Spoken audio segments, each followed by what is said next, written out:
Hi, today we are going to discuss the structures of eukaryotic cell. This is the part 4 of the video. In the previous parts, we have discussed the prokaryotic cell structures. Then we have started the eukaryotic. In eukaryotic, we have discussed the cell wall, plasma membrane, then cytoplasm, then endoplasmic reticulum, Golgi complex, then lysosomes. So till here we have seen in our previous videos.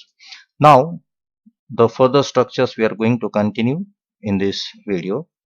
Let's start. The first is the vacuoles. The vacuoles, they are the membrane bound sacs mostly found in the plant cells.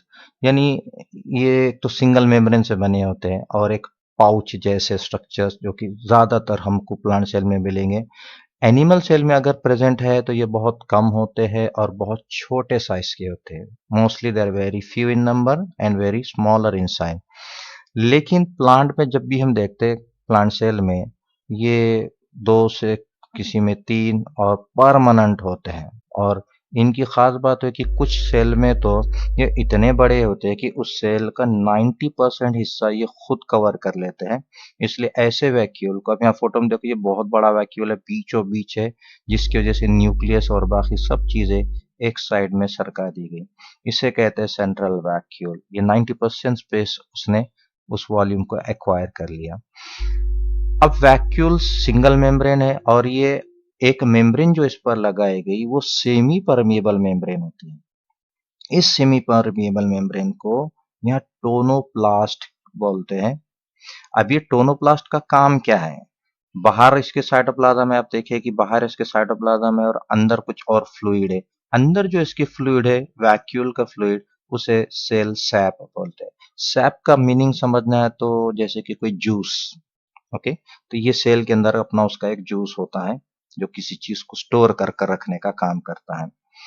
तो tonoplast क्या कर रही है? Cell SAP को cover कर रही है. और वो कैसी है? Semi permeable. परमिएबल परमिशन देती है किसी चीज को अंदर आना और किसी चीज को बाहर जाना. लेकिन कैसा? सेमी. अब सेमी क्या है? सोल्यूशन का सेमी. सोल्यूशन बनता है दो पार्ट से. एक होता है सॉल्यूट, दूसरा होता है solvent. Okay, half is the solute, मतलब कोई नमक शक्कर वगैरह, और सॉल्वेंट है पानी या लिक्विड. तो इसमें हाफ को आने देता है, हाफ को नहीं, इसलिए सेमी का हाफ क्या है? पानी को आने देता है और पानी को जाने देता, बाकी चीजों को नहीं आने देता. इसलिए ये सेमी परमिएबल मेम्ब्रेन यहाँ रहेंगी. देन अभी जैसे हमने बताया कि इसके अंदर सैप होता है. तो सैप का जो कंपोजिशन है हर सेल के हिसाब से, वो प्लांट की रूट की सेल है क्या, लीफ की सेल है क्या, कौन से प्लांट की सेल है, या सीड की सेल है, या फ्लावर के पेटियोल की है क्या, ली उसके पेटल की है, किसकी है, उसके हिसाब से इसके अंदर उसका सेल का सैप का जो कॉम्पोजिशन है वो हर एक में डिफरेंट रहेगा. जनरली सेल सैप जो होता है एक ऐसा सॉल्यूशन जिसके अंदर उस ज्यादातर आयंस को, जैसे कि potassium ions, chloride ions, ferrous ions, sodium ions को ये जमा कर रखने की एक जगह है. जिसकी वजह से यहाँ का जो सॉल्यूशन है, ये सैप का जो सॉल्यूशन है, वो बाहर के साइटोप्लाज्म से थोड़ा गाढ़ा हो जाता है, यानी हाइपरटोनिक. हाइपर कहते हैं ज्यादा, टोन कहते हैं mixture of solute and solvent को. ओके, कितना है, पतला है, गाढ़ा है, तो यहाँ पर थोड़ा हाइपर हो जाता है, थोड़ा सा गाढ़ा हो जाता है. स्मॉल वैक्यूल्स किसी सीड्स के अंदर हम भी देखते हैं, सीड्स में भी वैक्यूल होते हैं, सीड के सेल्स में भी वैक्यूल्स होते हैं. तो वहां पर कुछ सीड में, जैसे कि पल्सेस के सेल में, ये प्रोटीन को जमा कर रखने का काम करते हैं, तो प्रोटीन का स्टोरिंग हाउस है. और कुछ सेल्स में या कुछ ऐसे भी प्लांट्स के वैक्यूल्स है जहां पर ये अपने एक्सक्रीटरी प्रोडक्ट को, यानी अनवांटेड प्रोडक्ट को जमा करता है. और उसके जमा करने की वजह से वो प्लांट का पार्ट बिल्कुल अनपैलेटेबल हो जाता है उन एनिमल्स को जो उसको खाते हैं. जैसे कि ग्रीन पार्ट्स को, प्लांट को एनिमल खाते हैं, लेकिन ये वैक्यूल के उस एक्सक्रीटरी प्रोडक्ट को जमा करने की वजह से वो अनपैलेटेबल का मीनिंग है यहाँ पर कि बदमजा, या उसको वो मजा नहीं आता खाने में, इसलिए वो प्लांट एनिमल खाता ही नहीं, इसलिए प्रोटेक्ट हो गया यहाँ पर. ये वैक्यूल प्रोटेक्ट का काम कर रहा। इतना ही नहीं, वैक्यूल के अंदर अलग अलग पिगमेंट्स भी जमा होते हैं, जमा करने की जगह है, जिसकी वजह से हम देखते हैं कि पेटल्स जो अलग अलग अट्रैक्टिव कलर के फ्लावर्स में हम देखते हैं, वो सारे अट्रैक्टिव कलर्स वैक्यूल्स के पिगमेंट जमा करने से है। देन कुछ एनिमल्स में जैसा कि हम वैक्यूल्स है देख कहते हैं कि वैक्यूल्स अलग अलग टाइप के भी एनिमल्स में, फॉर एग्जाम्पल हम देखेंगे अमीबा एंड पैरामेशियम में। इन एनिमल्स में जब भी कोई बाहर से पानी में से कोई फॉरेन बॉडी या फूड का पार्टिकल अंदर एंटर करता है बाय फैगोसाइटोसिस, और वो वो अंदर जिससे एंटर करता है तो वो रास्ते को वैक्यूल बोलते हैं, लेकिन वो फूड के लिए होता है इसलिए उसको फूड वैक्यूल बोला गया। लेकिन इसी के बॉडी से, जैसे कि एग्जांपल पैरामेशियम में, उसका अनवांटेड नाइट्रोजनस वेस्ट को अगर बाहर निकालना है, एक्सक्रीट करना है, नाइट्रोजनस वेस्ट को बाहर फेंकना, उसे बोलते हैं एक्सक्रीशन, या फिर वाटर और सॉल्ट के बैलेंस करना है बॉडी के अंदर, तो दूसरा वैक्यूल होता है। ये फूड वाला नहीं करेंगे, अभी दूसरा वैक्यूल होता है, ये कॉन्ट्रैक्टाइल वैक्यूल बोलते हैं। क्या कर रहा है ये? Removal of nitrogenous waste and balancing the salt water inside the body, ये करने वाला होता है वैक्यूल। वैक्यूल के अंदर जैसे कि सॉल्यूशन है, हम कह रहे हैं कि वहां पर सैप है, ये सेल सैप क्या करता है, वाटर और मिनरल्स की वजह से वहां फुला हुआ होता है बलून जैसा, तो ये ऑटोमेटिकली सेल का जो शेप है उसको फुला हुआ रखता है, टर्जिड रखता है, उसी को कहते हैं टर्जिडिटी। अगर देखते बस हम कुछ प्लांट की सूख जाने की वजह से पत्ते झुक जाते हैं, उसकी वजह इसके अंदर का पानी निकल जाना, इसलिए सेल की वहां टर्जिडिटी लॉस हो जाती है और उसे फ्लैसीड कहते हैं। Then do you know something information about, जैसे कि एंडोमेम्ब्रेन सिस्टम में, अब एंडोमेम्ब्रेन सिस्टम हमने फर्स्ट वीडियो में डिस्कस किए थे। ओके, प्रीवियस वीडियो में हमने एंडोमेम्ब्रेन सिस्टम के बारे में डिस्कस किए थे। एंडोमेम्ब्रेन एक ऐसी सिस्टम है जो कि यूकैरियोटिक सेल के अंदर मेम्ब्रेन से बने हुए कुछ स्ट्रक्चर्स जो एक दूसरे को कुछ लेते, देते, एक्सचेंज करते या एक से दूसरा बनता है, उसे कहा एंडोमेम्ब्रेन। लेकिन सिर्फ दो छोड़कर, दो, एक है माइटोकॉन्ड्रिया और दूसरा क्लोरोप्लास्ट। इनके अलावा सब एंडोमेम्ब्रेन के सिस्टम के पार्ट हैं। अभी हमने देखी ये एंडोमेम्ब्रेन का है, कौन? वैक्यूल। लेकिन इसके अलावा कुछ और है जो कि सिंगल लेयर से बने होते हैं, जैसे कि माइक्रोबाइटीज, जो कि प्लांट सेल में भी होते हैं और एनिमल सेल्स में भी हमको देखने को मिलेंगे। माइक्रो छोटे बॉडीज होते हैं, स्ट्रक्चर सिंगल मेम्ब्रेन। ये माइक्रो बॉडीज जिनके अंदर अलग अलग छोटे छोटे सैक्स है, उस सैक्स के अंदर कुछ एंजाइम्स होता है, और वो एंजाइम्स के बेसिस पर इनको दो में क्लासिफाई किया गया। Number one, spherosomes, and second peroxisomes. Number one will discuss spherosomes. Spherosomes एक ऐसे सिंगल मेम्ब्रेन छोटे छोटे सैक वाले जिसके अंदर एंजाइम होती है, और वो एंजाइम क्या करता है यहाँ पर? Synthesis of and storage of fat, यानी ऐसे प्लांट का पार्ट जैसे कि सीड, सीड के अंदर की वो सेल, सेल के अंदर ये होना, कौन सी सीड? Oil seeds. एग्जांपल जैसे कि हम यहाँ पर एरंड की cell, castor seed, groundnut seed, मूंगफली की सीड के अंदर ये फैट को बनाने का और जमा कर कर रखने का काम करता है स्पीरोसोम। सेकेंडली, स्पीरोसोम की जो मेम्ब्रेन है, सिंगल मेम्ब्रेन, हम ऑलरेडी बोल रहे कि it is a single membrane, तो it is made up of a half unit membrane. Half का माना क्या है? जैसे कि हमने इससे पहले देखे plasma membrane, double phospholipid bilayer से बना, बाय माना ऊपर एक नीचे दो लेयर है, लेकिन ये कैसे? Half, only one phospholipid layer से बने होते हैं, सिंगल होते हैं।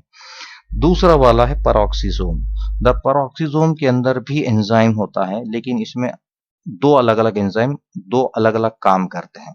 पहला, फर्स्ट क्या करता है, जब भी कोई सबस्ट्रेट मिलता है, ये पैरोक्सीसोम के अंदर का एंजाइम रिलीज किया जाता, जिसकी वजह से एंजाइम वहां से डिहाइड्रोजिनेट करता, हाइड्रोजन को निकालता है, ऑक्सीजन को यूज करता है, और वहां एक फॉर्मेशन किया जाता है टॉक्सिक सब्सटेंस जिसे हाइड्रोजन पेरोक्साइड, यह है एक टॉक्सिक केमिकल सेल के अंदर बन गया।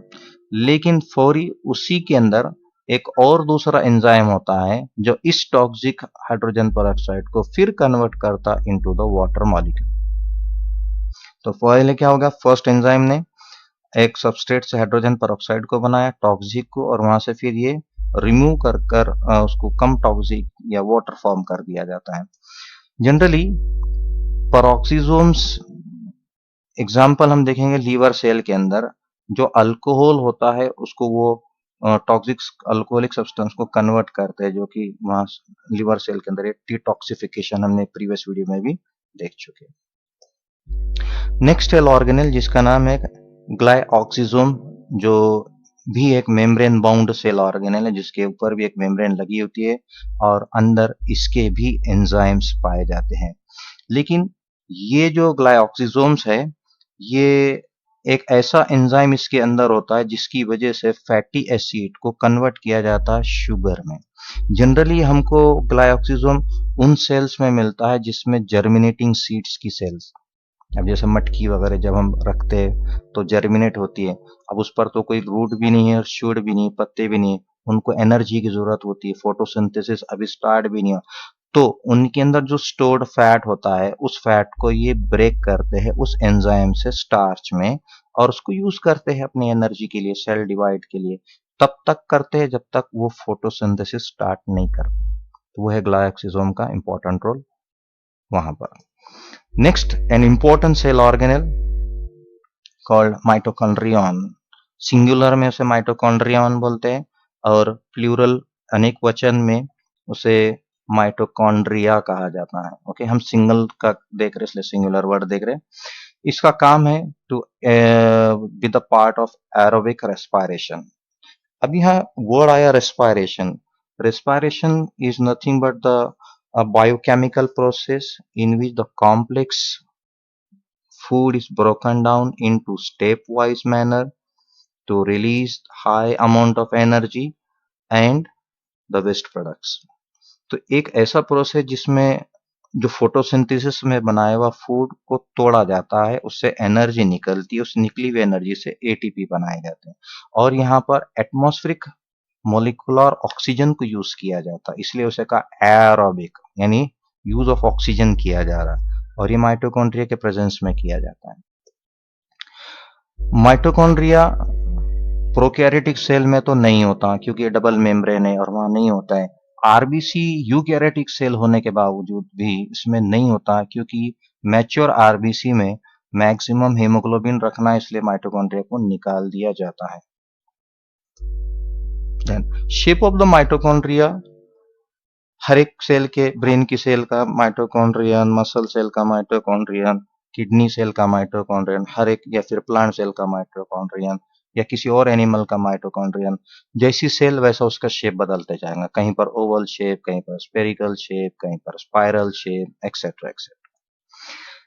Mitochondria is a double membrane cell organelle. आप फोटोग्राफ में देख सकते हैं कि यहाँ पर इमेज में इसके दो मेम्ब्रेन है, आउटर एंड इनर, जिसमें outer membrane is permeable, very important है यहाँ पर वर्ड, यानी हर चीज को साइटोप्लाज्म से अंदर आने की परमिशन देता है, जैसे कि अलग अलग मेटाबोलाइट्स आने की परमिशन मिलती है। उसकी वजह क्या है कि ये मेम्ब्रेन जो होती है एक खास प्रोटीन से बनी है जिसका नाम है पोरीन, या जिसका नाम है पर्सन्स पार्टिकल। ये एक्चुअली छोटे छोटे पोर्स होते हैं, रास्ते होते हैं, इसलिए कोई भी चीज बड़ी आसानी से अंदर एंटर कर लेती बाहर की मेम्ब्रेन। लेकिन अंदर की जो मेम्ब्रेन है वो वहां रुकावट हो जाती है, वो क्योंकि वो सेलेक्टेड चीजों को परमिट करती है। सब तो आ गए अंदर, बाहर से सब एंटर कर लिए, लेकिन ये अब ये रोक देती है, ये सेलेक्टेड चीज को अंदर जाने देती, अंदर मतलब उसके अंदर के मैट्रिक्स में। अब इन दोनों के बीच में चेम्बर होता है, the space between the outer and inner membrane, एक चेम्बर है जिसे कहते हैं आउटर चेम्बर, दोनों के बीच में हम देख रहे हैं कि देयर इज द स्पेस, ये हो गया आउटर चेम्बर। इनर मेम्ब्रेन अंदर की तरफ बहुत ज्यादा फोल्ड करती है, ये देखिए ऐसे, ये फिंगर जैसे फोल्ड्स उसने किए, ये फिंगर जैसे एक फोल्ड को क्रिस्टा, और बहुत सारे प्लूरल वर्ड में क्रिस्टी बोलते हैं। इस क्रिस्टा के ऊपर कई छोटे छोटे हेड बॉडीज आपको दिखेंगे, छोटे छोटे कुछ पार्ट्स दिख रहे हैं यहाँ पर आपको, ये ब्लैक बॉडी, ये ऐसा बड़ा कर देखे तो ऐसे बॉडीज होते हैं। ये एक एक बॉडी को, ये है वो एक बॉडी, ये एक बॉडी को ऑक्सीजोम बोला जाता। इसी ऑक्सीजोम में कुछ सेल के कलर्ड पिगमेंट साइटोक्रोम जो कि इलेक्ट्रॉन को कैरी करने का काम करते हैं, वो इलेक्ट्रॉन कैरियर्स यहाँ प्रेजेंट होते हैं। अभी जो इनर चेम्बर अभी होगा ना, हमने पहले देखे दोनों के बीच का आउटर कमरा, आउटर चेम्बर। अभी इसके अंदर का जो चेम्बर है इसे कहते हैं इनर चेम्बर, जिसके अंदर पूरा सा एक सोल्यूशन जैसा साइटोप्लाज्म जैसा स्ट्रक्चर है, इसे मैट्रिक्स कहा जाता है। अभी मैट्रिक्स बहुत बड़ी इंपॉर्टेंट जगह है। इस मैट्रिक्स के अंदर इस माइटोकॉन्ड्रिया के छोटे छोटे सर्कुलर डीएनए, सर्कुलर बोल रहे हैं हम, जैसे कि प्रोकैरियोट में होते हैं वैसे सर्कुलर डीएनए होते हैं। कुछ आरएनए के मॉलिक्यूल्स होते हैं, 70 टाइप ऑफ राइबोसोम। राइबोसोम भी कौन से यहाँ पे बाहर साइटोप्लाज्म में अलग है, अब अंदर अलग है। यहाँ पर भी कुछ 70 टाइप ऑफ राइबोसोम्स होते हैं। उसके बाद कुछ लिपिड मॉलिक्यूल्स और कुछ एंजाइम्स, जो कि एक क्रेब साइकिल पाथवे है और दूसरे एम्पियोलिक पाथवेज के लिए लगने वाले एंजाइम्स यहाँ होते हैं।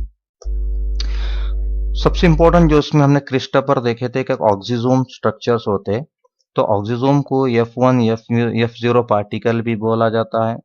ऑक्सीजोम को ही फर्नांडेज मोरन पार्टिकल बोला जाता है। ऑक्सीजोम को ही एलिमेंट्री पार्टिकल या माइटोकॉन्ड्रियल पार्टिकल भी बोला जाता है। कई अलग अलग नाम से इसको पुकारा जाता है।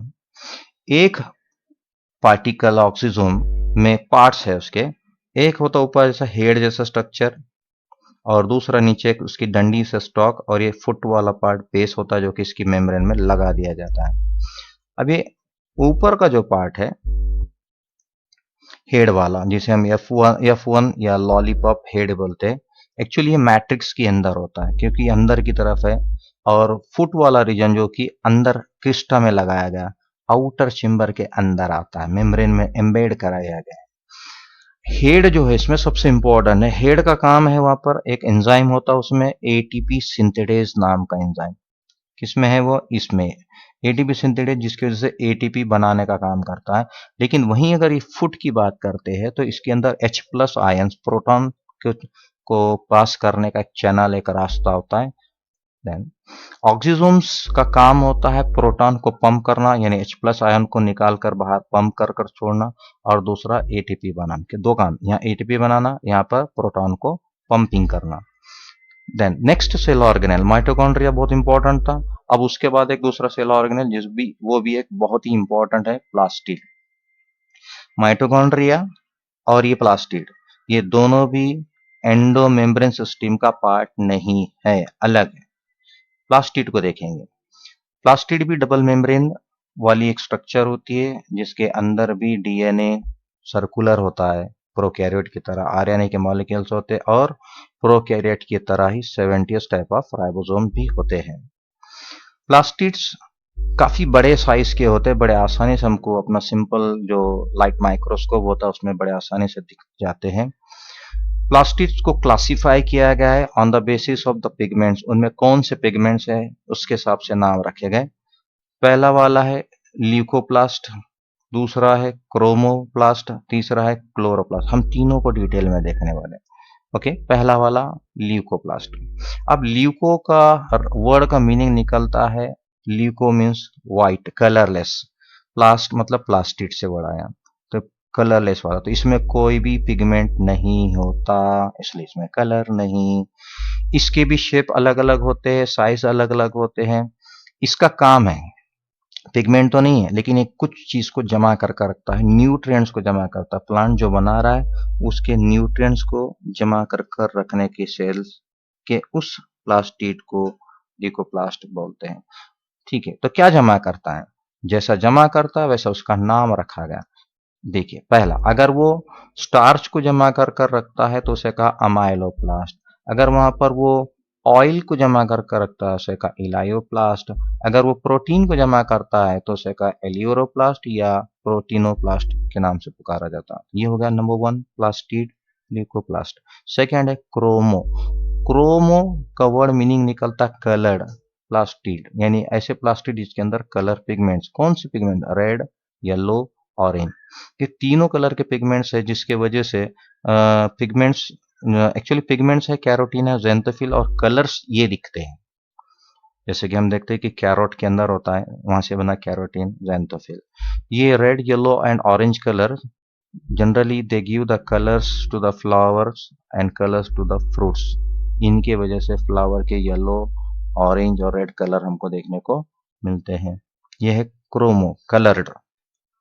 Third and the last is chloro. Chloro का वर्ड मीनिंग होता है ग्रीन प्लास्टिक, यानी ऐसा प्लास्टिक जिसके अंदर ग्रीन कलर के पिगमेंट, ओनली ग्रीन।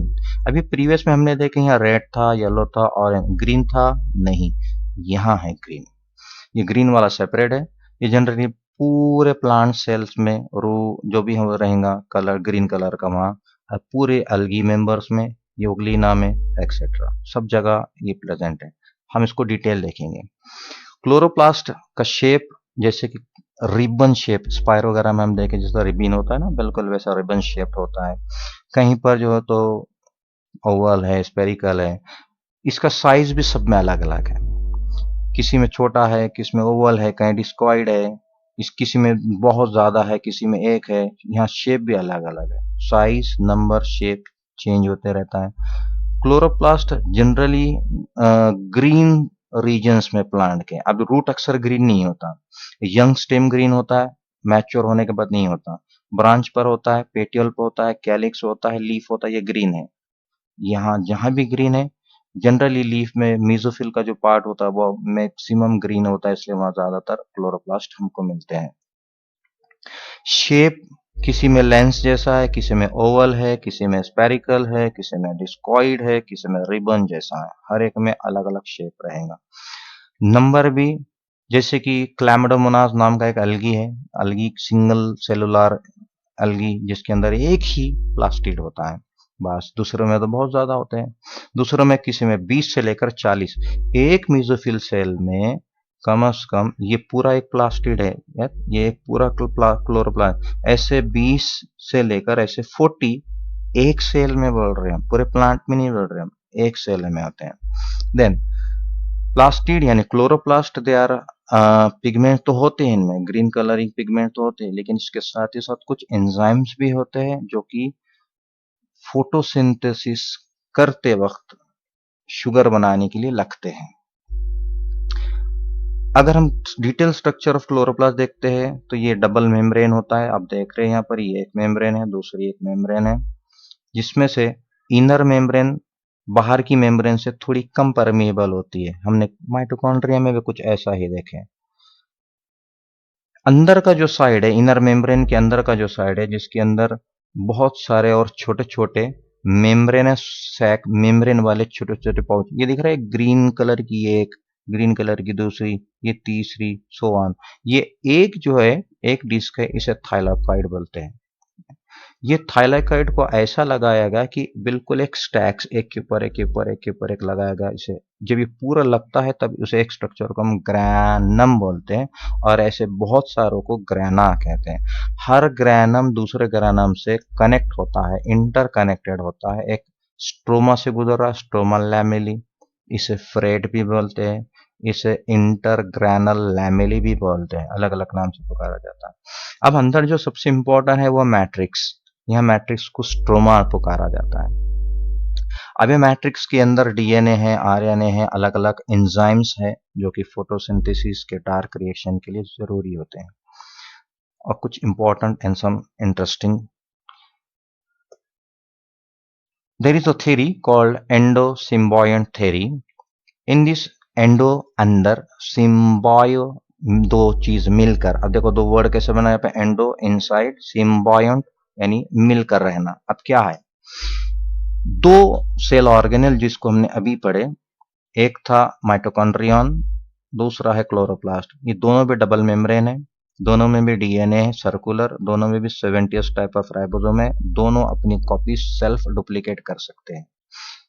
लेकिन प्रिमिटिव यूकैरियोटिक सेल यानी ऐसी यूकैरियोटिक सेल जहां पर अर्थ का ओरिजिन हुआ, नई लाइफ का ओरिजिन हुआ, और उस वक्त की बनी हुई पहली न्यूक्लियर मेम्ब्रेन वाली सेल जिसे हम यूकैरियोटिक, पुराने जमाने की प्रिमिटिव, ऐसा माना जाता है कि उस जमाने में इस पुरानी यूकैरियोटिक सेल ने कुछ तो एनगल्फ कर लिया जो कि एरोबिक लेकिन नॉन फोटोसिंथेटिक प्रोकैरियोटिक सेल थी।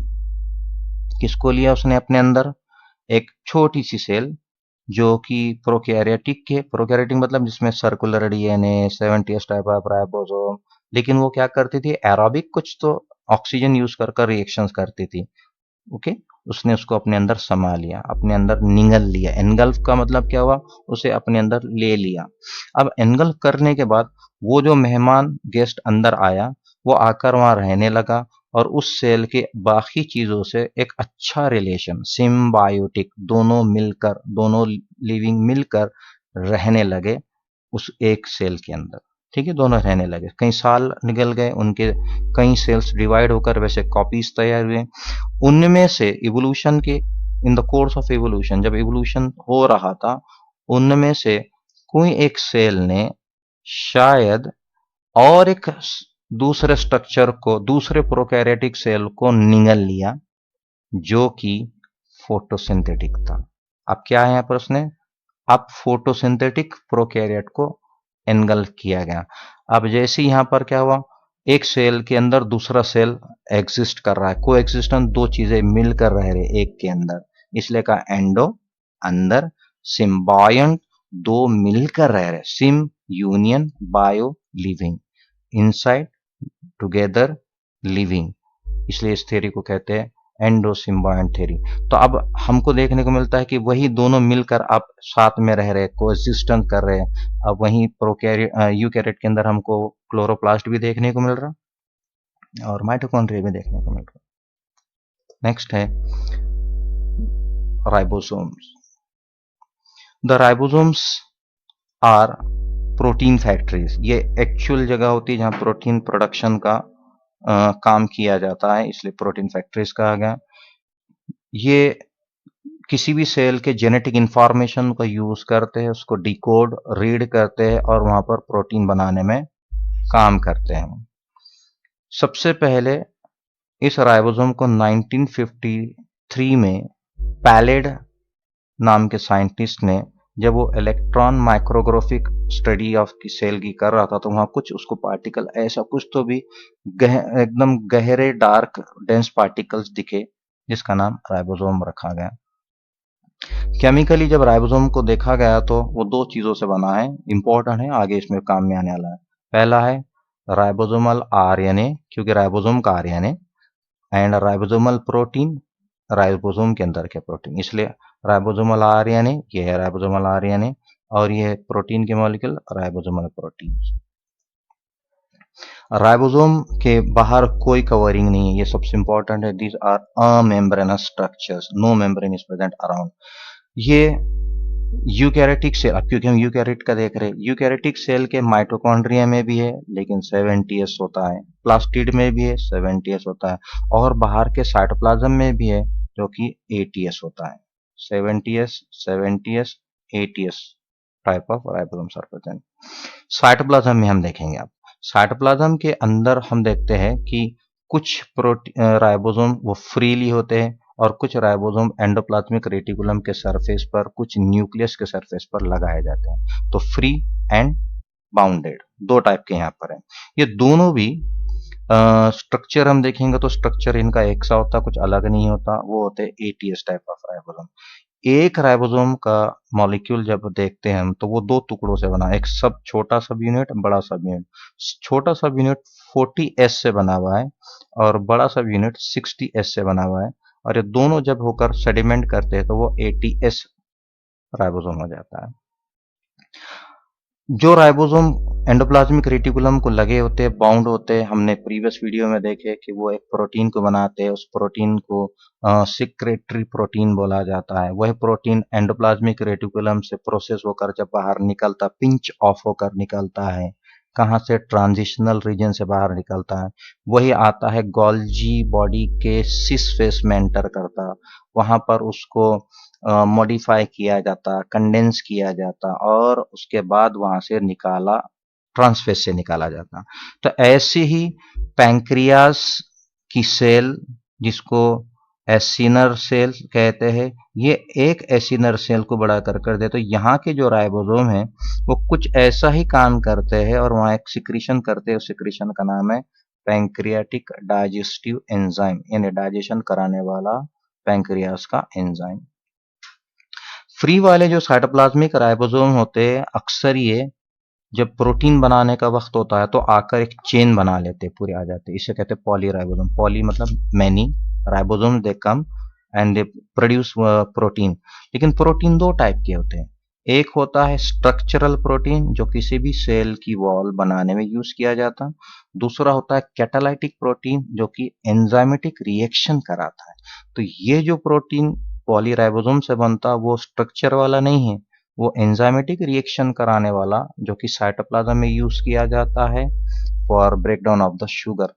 यानी फोटोसिंथेसिस में शुगर बनाई गई थी और यहाँ शुगर को तोड़ा जा रहा था, ये तोड़ने के काम में प्रोटीन एंजाइम का यूज किया जा रहा है। दोनों भी राइबोसोम, वो फ्री वाला राइबोसोम चिपक सकता और ये बाउंड वाला राइबोसोम निकलकर फ्री हो सकता, उनकी पोजीशन बदल सकती, दोनों का फंक्शन भी इंटरचेंज हो सकता है।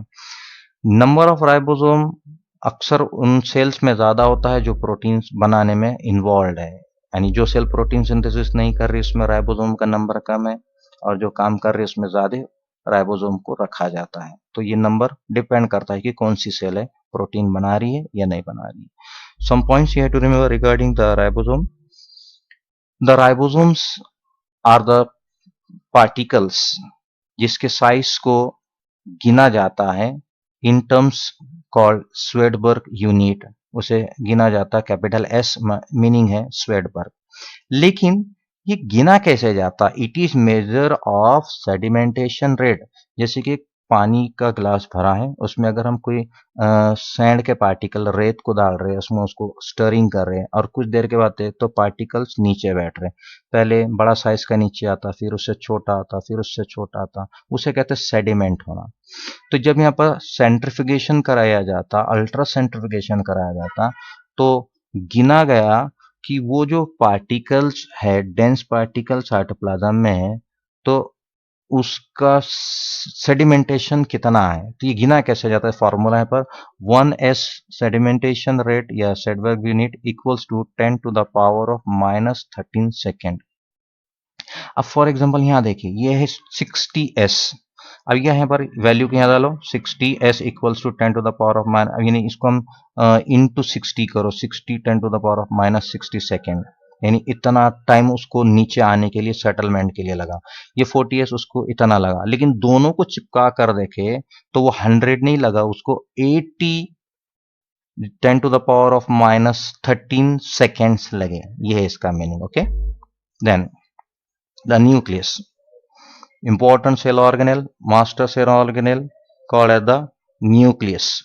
So nucleus is the structure which becomes clearly, जब clearly हमको दिखता है तो सेल का एक फेज जो जब सेल प्रिपेयर कर रही है, जिसे हम इंटरफेज बोलते हैं, उसमें हमको क्लियर दिखता है। The nucleus is made up of the different parts. Number 1 is a nuclear envelope, उसके बाहर का कवर। दूसरा उसके अंदर का प्लाज्मा, न्यूक्लियोप्लाज्म। उसके अंदर और एक बॉडी होती है जिसे हम कहते हैं न्यूक्लियोलस, और एक जेनेटिक इंफॉर्मेशन वाला मटेरियल, क्रोमैटिन नेटवर्क। ये हर एक पार्ट को हम सेपरेटली डिटेल में देखने वाले हैं। पहला, number 1, nuclear envelope. The nuclear envelope is double membrane. ये देखिए न्यूक्लियर का एनवलप, अगर उसको हाई मैग्निफिकेशन अल्ट्रा स्ट्रक्चर में देखते हैं तो वो डबल लेयर से बना हुआ है। दोनों मेम्ब्रेन के बीच में स्पेस होता है जिसे पेरी न्यूक्लियर स्पेस बोलते हैं। दोनों के बीच के स्पेस को पेरी न्यूक्लियर स्पेस, जो कि 10 to 50 नैनोमीटर से बना होता है उसका साइज। न्यूक्लियर एनवलप बाहर का कवर हम देखते हैं तो वहां एंडोप्लाज्मिक रेटिकुलम जुड़ा होता है, और बास कुछ जगह पर जो तो राइबोसोम भी लगे होते हैं। न्यूक्लियर एनवलप के अंदर की लाइन, बाहर तो लगा एंडोप्लाज्मिक रेटिकुलम, लेकिन अंदर की जो लाइनिंग होती है उसके अंदर कुछ लगाया गया, एक ऐसा प्रोटीन का फाइबर का स्ट्रक्चर जो न्यूक्लियस को शेप देने में काम करता है, उसको बोलते हैं न्यूक्लियर लैमिना। न्यूक्लियर एनवलप के बीच में छोटे छोटे स्पेस हमको देखने को मिलते हैं, जिसे हम पेरीन्यूक्लियर स्पेस, सॉरी, दोनों मेम्ब्रेन का जो स्ट्रक्चर है इसे हम कह रहे हैं न्यूक्लियर मेम्ब्रेन। न्यूक्लियर मेम्ब्रेन बाहर का पार्ट का साइटोप्लाज्म है, और अंदर उसके जो है वो है न्यूक्लियोप्लाज्म है। ये दोनों को अलग करने वाली, सेपरेट करने वाली दीवार nuclear envelope. Then nuclear envelopes are having the many small openings, they are called as the nucleopores. उस न्यूक्लियर के ऊपर छोटे छोटे पोर्स होते हैं जिन्हें न्यूक्लियर पोर्स कहा जाता है, जिसकी वजह से कुछ चीजें अंदर आती है और कुछ चीजें बाहर जाती है। न्यूक्लियस में साइटोप्लाज्म से अंदर आती है और साइटोप्लाज्म न्यूक्लियर प्लाज्म से साइटोप्लाज्म में जाती है, लेकिन आने और जाने के उस रास्ते पर कुछ चीज लगाई गई, एक पोर कॉम्प्लेक्स लगाया गया, अलग अलग चीजों को मिलकर एक स्ट्रक्चर बनाया गया। ये आप देख सकते हैं स्ट्रक्चर, इसे पोर कॉम्प्लेक्स कहते हैं, एक गार्ड की तरह काम करता है। अब मेम्ब्रेन खत्म हुई, अब अंदर एंटर कर रहे हैं, अंदर है साइट प्लाज्मा, न्यूक्लियस का प्लाज्मा, जैसे हम न्यूक्लियोप्लाज्म बोलते हैं। द न्यूक्लियोप्लाज्म इज सब्सटेंस और द मैट्रिक्स लाइक स्ट्रक्चर, जिसके अंदर न्यूक्लिक एसिड्स होते हैं, जिसके अंदर प्रोटीन के मॉलिक्यूल्स होते हैं, जिसके अंदर मिनरल्स भी है, सॉल्ट्स भी है। सबसे इंपॉर्टेंट उसके अंदर क्रोमैटिन नेटवर्क एंड न्यूक्लियोलस, ये दो इंपॉर्टेंट है, हमको ज्यादा डिटेल देखना है। Nucleolus. The nucleolus is the structure which is not having any membrane, no membrane is present. It is also made up of the ribosomal RNA and ribosomal protein. याद करो ribosome के structure में हमने अभी just बोले थे कि ribosomal RNA and ribosomal proteins, दो चीजें हमको यहाँ पर न्यूक्लियोलस में देखने को मिलेंगे। तो ये एक ऐसी जगह है, एक ऐसी फैक्ट्री है जहां पर राइबोसोम के पार्ट्स बनाए जा रहे हैं। देखो राइबोसोम के पार्ट्स बनाए जा रहे हैं, इनको असेंबल बाहर किया जाता है। सो अब डिपेंड करता है कि कौन सी सेल है, वो कौन सी सेल का न्यूक्लियस है और उस न्यूक्लियस में न्यूक्लियोलस कितने हैं।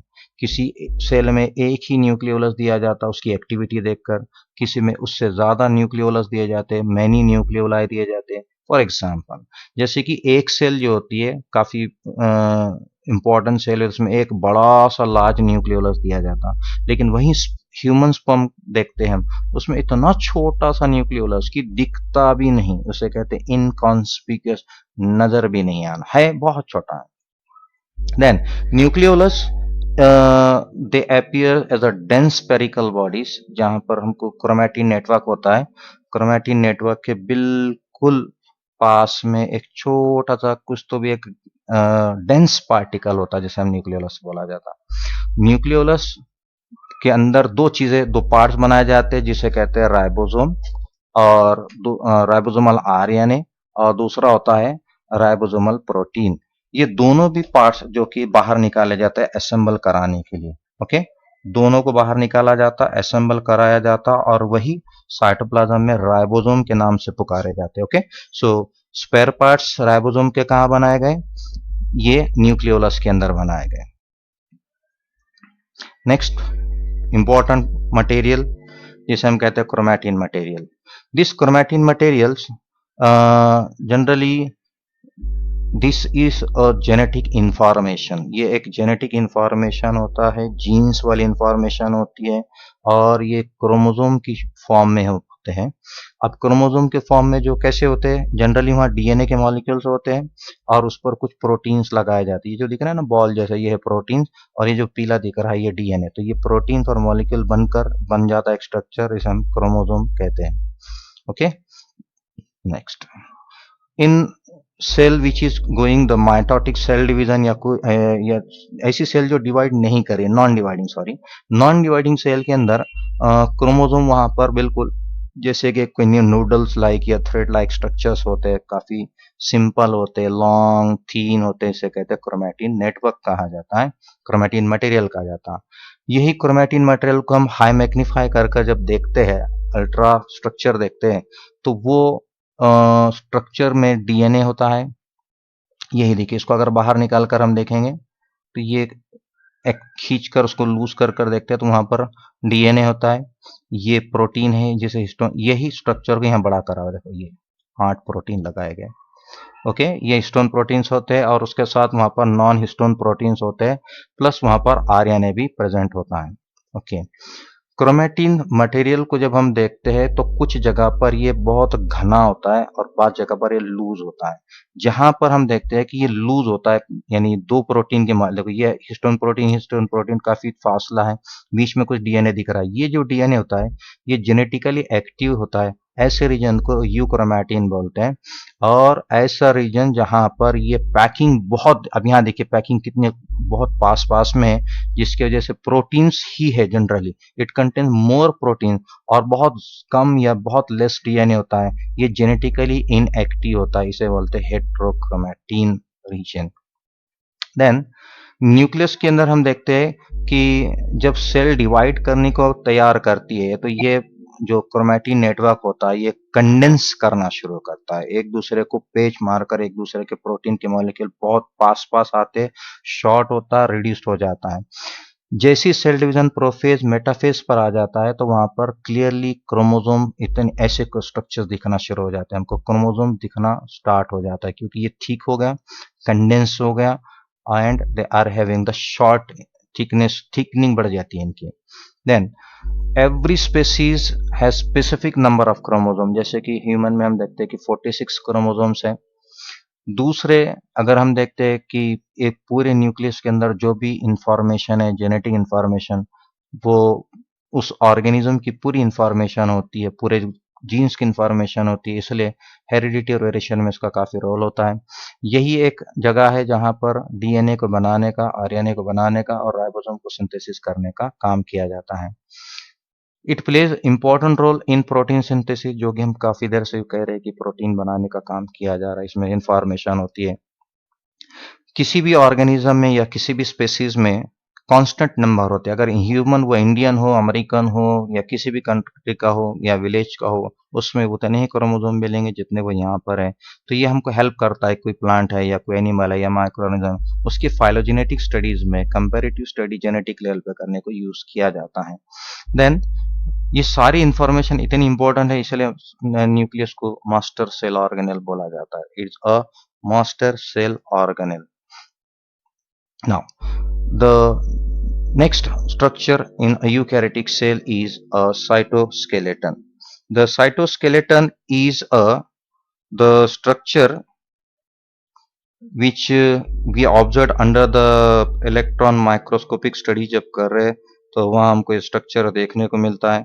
ये स्ट्रक्चर में अंदर काफी फाइब्रिल्स होते हैं, छोटे छोटे फाइब्रिल्स होते हैं, नेटवर्क होता है जो कि जैसा कि ह्यूमन बॉडी के अंदर बोन का स्ट्रक्चर होता है जैसे हम कहते हैं स्केलेटन, वैसी यहाँ पर भी एक स्ट्रक्चर है जो कि हम प्लांट की उसको शेप कर रहा है, सपोर्ट देने का काम करता है।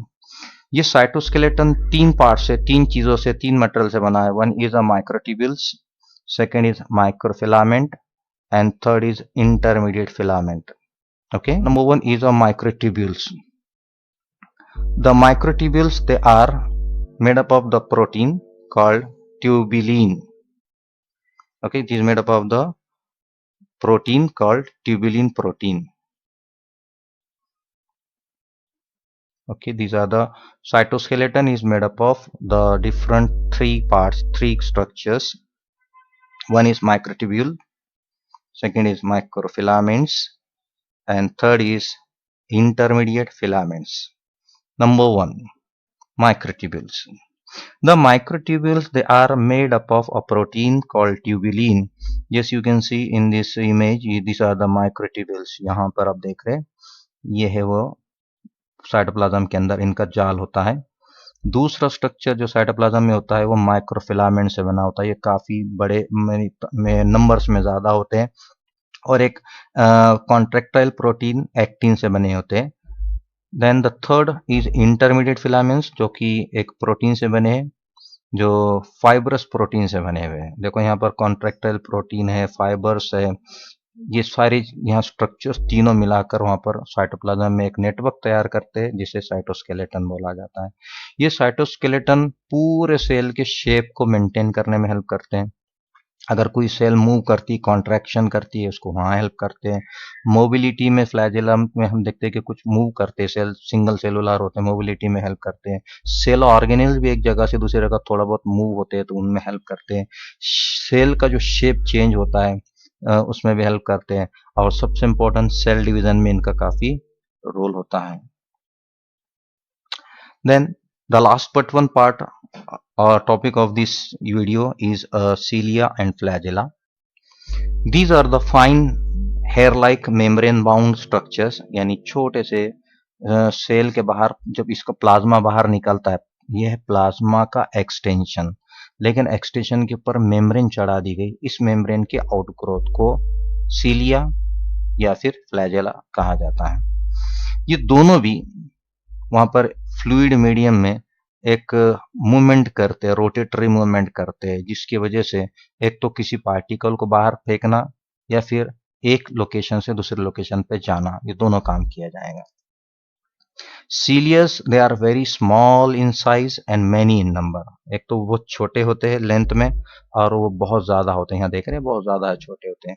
ये बिल्कुल जैसा एक छोटी सी बोट में पानी को पुश करने के लिए और यूज किया जाता और आगे सरकता है, वैसे इसकी मूवमेंट करने में यूज किया जाता। फ्लैजिला काफी लेंथ में बड़े होते हैं लेकिन नंबर इनके कम होते हैं, फी होते हैं।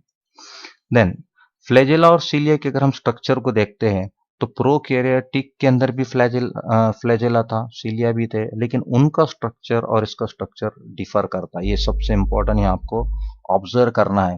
प्रीवियस वीडियो में उसका फ्लैजिला सीलिया देखिए प्रोकैरियोट का, और अभी इस वीडियो में देखिए कंपेयर करिए। यहाँ पर सीलियम बोले तो सिंगल, फ्लैजिलम बोले तो सिंगल। हाँ, ये सीलियम या फ्लैजिलम बना है कुछ पार्ट से। पहला होता है नीचे की एक बेसल बॉडी जो मेन पार्ट चिपकाने के लिए, ऊपर होता है एक बेसल प्लेट यहाँ पर होती है, उसके बाद बाहर जो निकला ये शैफ्ट, ये तीन चीजें। अब उसमें सबसे पहली बेसल बॉडी, ये बिल्कुल मेम्ब्रेन के अंदर जो साइटोप्लाज्म लगा है, तो ये पहले साइटोप्लाज्म के आउटर पार्ट में प्रेजेंट रहेगा। ये सेंट्रियोल से बनता है। अभी इसी वीडियो में हम जो तो सेंट्रियोल देखने वाले हैं, कैसा स्ट्रक्चर होता है सेंट्रियोल देखेंगे। इट हैज एक पैटर्न है, प्लान है, जिसमें 9 पेरिफेरल ट्रिपलेट ऑफ फाइब्रिल्स, 9। अब ये इसी के फोटोग्राफ में नहीं कि यहाँ पे एक सिंबल है रेड कलर का, यहाँ से काउंट करेंगे 1 2 3 4 5 6 7 8 एंड 9। तो ये 9 ट्रिपलेट्स ऑफ फाइब्रिल्स यहाँ पर प्रेजेंट होते हैं, ये लगाए गए। ओके, ये इनका डिजाइन ऐसा होता है। द शेफ्ट यानी जो हिस्सा बाहर है, एक्सपोज पार्ट जो हमको बाहर दिखता है कवर के साथ, जो फ्लैजिला और सीलिया में। शेफ्ट में दो पार्ट, एक है बाहर की कवरिंग और उसके अंदर कुछ ये स्ट्रक्चर। ओके, ये है स्ट्रक्चर जिसे हम एक्सोनीम बोलते हैं। थोड़ा सा यहाँ पर हम जो अभी 9 गिने, एक्चुअली ये 9 जो है ये बेसल बॉडी के अंदर के सेंट्रियोल का स्ट्रक्चर है। हम इसको आगे वीडियो में पार्ट में देखने वाले हैं। Okay, then sheath is a membranous covering, एक पतला सा कवरिंग होता है जो कि सीलियम और फ्लैजिलम के ऊपर से चढ़ाया जाता। अंदर जो मेन पार्ट है ये है, जिसमें 9 फाइब्रिल्स होते हैं। देखिए यहाँ 9 है, उसके बाद जब ये बाहर निकल कर आता है तो यहाँ पर ये बन गया 11। यहाँ 9 फाइब्रिल से बना हुआ है, 3 के जोड़कर हम आगे देखने वाले हैं इसको कैसा स्ट्रक्चर है। तो ये जब बाहर निकलता है तो यहाँ 11 फाइब्रिल से बना हुआ, और ये सब पैरेलल रन कर रहे हैं। 11 कैसे है, बाहर 9 है और अंदर 2 है, तो 9 + 2 ऐसे स्ट्रक्चर होता है, जैसे कि हम यहाँ देखेंगे। आउटर दे आर द 9, बाहर की तरफ 9 है, जैसे यहाँ से काउंट करो ये है पूरे 9, और ये अंदर 2, 9 + 2 11 होते हैं। ओके, देन सेंट्रल ट्यूब्यूल्स यानी ये बीच वाले दो, ये सेंट्रल ट्यूब्यूल्स के बाहर एक कवर लगाया गया जिसे हम बोलते हैं सेंट्रल शीथ होती है। It is connected, central sheath is connected, देख रहे हैं यहाँ पर आपको कनेक्शन देगा। अब ये बड़ा कर कनेक्टेड होते हैं, ये कनेक्टेड है, इधर कनेक्टेड है। पेरिफेरल ट्यूबलेट से वो कनेक्ट किया जाता है बाय रेडियल स्पोक्स से उसको कनेक्ट किया जाता है, जैसे कि साइकिल के टायर में काड़ी होती है वैसी स्पोक्स होते हैं। The last part of this chapter is a centrioles and centrosome. What is the centrosome? Centrosome generally ये वर्ड हमको सिर्फ एनिमल सेल में ही मिलता है, प्लांट सेल में नहीं होता, सिर्फ एनिमल सेल में। ये बिल्कुल न्यूक्लियस के पास में एक डेंस साइटोप्लाज्म का रीजन होता है जिसे सेंट्रोजोम कहते हैं। सेंट्रोजोम के अंदर एक जोड़ी सिलेंड्रिकल स्ट्रक्चर्स होते हैं जिन्हें सेंट्रियोल्स कहा जाता है। ओके, एक जोड़ी स्ट्रक्चर्स जिसमें सेंट्रियोल्स कहा जाता है। ये एक जोड़ी में वो उनको ऐसा लगाया गया कि वो 90 डिग्री के पोजीशन में होते हैं, और परपेंडिकुलर तो एक खड़ा है तो एक आड़ा होता है, और इनके पास में काफी एमॉर्फस सब्सटेंस लगाया जाता है जिसे पेरीसेंट्रियोलर मटेरियल कहते हैं, और ये दोनों को मिलके मटेरियल और ये सिलेंड्रिकल स्ट्रक्चर को सेंट्रोसोम बोलते हैं। एक सेंट्रियोल जो मैंने बताया था 9, एक सिलेंडर जो सेंट्रियोल का है वो 9 ट्रिपलेट माइक्रोट्यूब्यूल से बना है, और हर ट्यूब्यूल एक प्रोटीन नाम ट्यूबुलिन से बना हुआ है। अब गिनो 1 2 3, ये हो गया ट्रिपलेट। हाँ, दूसरा ट्रिपलेट, तीसरा, चौथा, 5 6 7 8 9। ओके, ऐसे 9 ट्रिपलेट यहाँ पर ट्यूबुलिन्स होते हैं। हर एक ट्यूब्यूल ट्रिपलेट वाली एक स्पेसिफिक इक्वी डिस्टेंटली लगाया गया, इक्वली डिस्टेंस पर लगाए जाते हैं, और हर एक को एक दूसरे से कनेक्ट कराया गया, कनेक्टेड है, लेकिन ये नॉन प्रोटीन वाला मटेरियल यूज किया जाता है। इसके दो एंड है, एक है डिस्टल एंड और दूसरा है प्रॉक्सिमल एंड। ये डिस्टल एंड है, proximal, distal end proximal and. तो जो प्रॉक्सिमल एंड होता है जहां दोनों को जोड़ा गया, it is the set of the tubule, पूरे एक साथ वहां होते हैं, इसलिए उसके हब कहा जाता है। पेरिफेरल ट्यूबुल्स को वहां हब के पास उसको कनेक्ट कराया जाता है। कनेक्ट कराने के बाद रेडियल स्पाइक्स हमने भी देखे ना, रेडियल स्पोक से उसको कनेक्ट किया जाता है। ऐसा कनेक्ट होता है जैसे कि कोई जैसे बैलगाड़ी का व्हील होता है, कार्ट व्हील, उस तरीके से हमको स्ट्रक्चर दिखना शुरू होता है। सेंट्रोसोम का काम क्या है? Generally it helps in assembling of spindle apparatus during the cell division.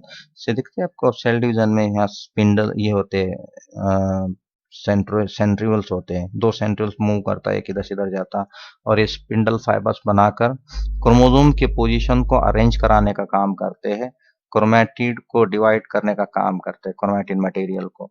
तो it plays very important role formation. अब ये कहाँ है? सिर्फ प्लांट सेल में होता है, एनिमल सेल में सेंट्रोसोम, सॉरी एनिमल सेल में सेंट्रोसोम होते हैं, प्लांट सेल में नहीं होते, याद रखना यहाँ पे, very important, correct please. Centrioles, they form the basal bodies of cilia as well as the flagella। अभी हमने देखे कि cilia और flagella के स्ट्रक्चर में सबसे जो नीचे की बॉडी होती है, बेसल बॉडी, वो इससे बनी होती है, सेंट्रियोल से बनी होती है, इसलिए centrioles they form the basal base form of the cilia and a flagella। So we have finished all the structures of eukaryotic cell. Thank you very much for listening this video.